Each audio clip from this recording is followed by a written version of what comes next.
मी 100% guarantee देते, जर तुम्ही एकदा मी दिलेल्या टिप ऐकून जर तशाच फॉलो केल्या तर तुम्ही खूप सोप्या पद्धतीने मेदूवडा बनवायला अगदी घरच्या घरी शिकाल। तुम्हाला साऊथ इंडियन डिशमध्ये मेदूवडा बनवायला खूप अवघड वाटत असेल तर माझ्या टिप्स आणि ट्रिकने तुम्ही पहिल्या प्रयत्नात मेदूवडा बनवायला शिकाल। तुम्हाला वाटत असेल ना मेदूवडा बनवण्यासाठी खूप पीठ फेटायला लागतं, तर ते देखील आतापर्यंत कुणीच सांगितलं नसेल अशी खास ट्रिक सांगून तेही काम मी तुमचं सोपं करणार आहे। तर रेसिपी शेवटपर्यंत नक्की बघा व सर्वात महत्त्वाचं म्हणजे रेसिपी आवडली तर चॅनेलला तुमचं हक्काचं चॅनेल समजून सबस्क्राईब करा, व्हिडिओला लाईक करा व व्हिडिओतली कोणती ट्रिक तुम्हाला आवडली ते कमेंट करून नक्की सांगा। चला रेसिपीला सुरुवात करूया। इथे सर्वप्रथम मी इथे 2 वाटी उडीद डाळ स्वच्छ पाणी धुवून घेतली व त्यामध्ये पाणी ओतून अशीच रात्रभर भिजत ठेवले व एका वाटीमध्ये 1 चमचा तांदूळ भिजत ठेवलेत।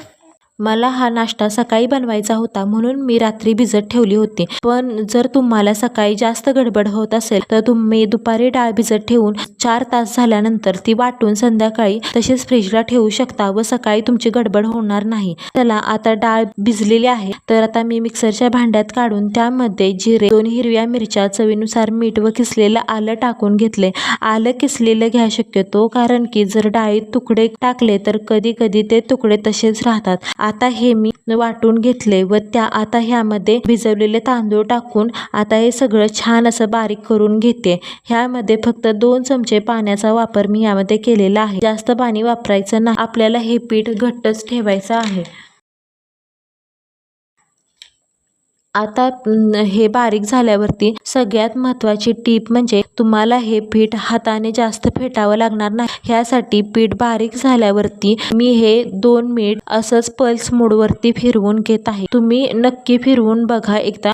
पल्स मोडवरती जर तुम्ही हे पीठ फिरवलं तर तुम्हाला जास्त वेळ हाताने फेटण्याची गरज लागणार नाही। आता मी हे पीठ मोठ्या भांड्यात काढून घेते व 1 मिनिटासाठी हे पीठ एक साईडने असं फिरवून घेत आहे। हे पीठ जास्त फेटण्याची गरज लागत नाही। आता आपण पाण्यावर बघू शकतो की हे पीठ कसं वर आलंय ते। आता मी इथे तेल टाकून कढई गरम करायला ठेवली होती, त्यामध्ये आता वडे टाकून घेऊया।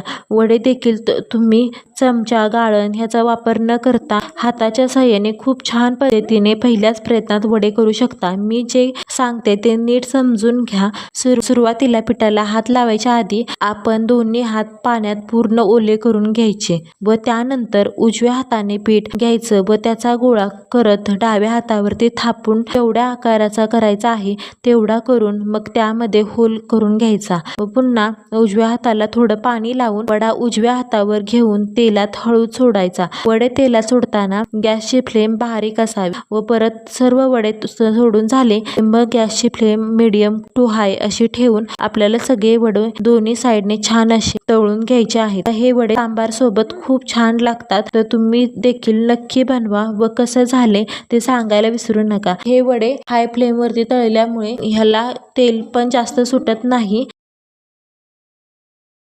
आपले हे वडे आता पूर्ण तयार आहेत। चला तर भेटूया पुढच्या व्हिडिओमध्ये। तोपर्यंत स्वतःची आणि कुटुंबातील व्यक्तींची काळजी घ्या, कारण आपलं कुटुंबच आपलं जग आहे।